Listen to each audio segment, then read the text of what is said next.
In January of 2015, Jolanda Blassingame was at home with her 3 children and their cousin when SWAT officers dressed in full gear with aimed rifles entered her apartment.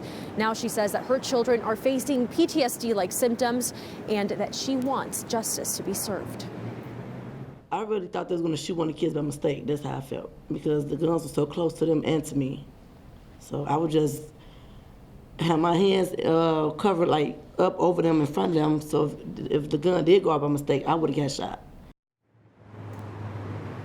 That's how Blassingame remembers that night protecting her 3 boys. At the time, they were 4, 6, and 10 years old.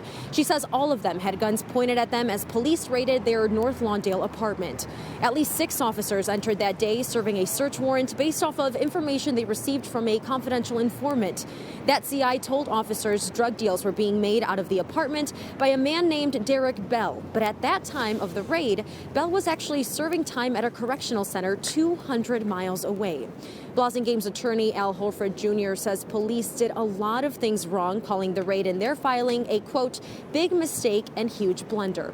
Not only did they say CPD failed to do a simple search that would have told them Bell was in prison, he says the officers didn't follow police protocol that bans them from using unnecessary force against or in the presence of children. Holford Jr. and the Blassingame family want to know how many more children of color in the city have to be traumatized in wrong raids before something is done. Enough is enough. If you want police community trust to be anything more than a pipe dream, then we must have trauma-informed policing with kids in Chicago.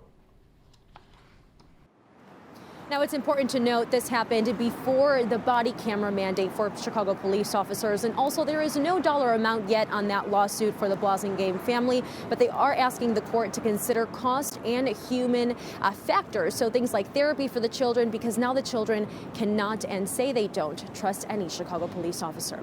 I'm live downtown this morning. Diana Gutierrez, The Jam.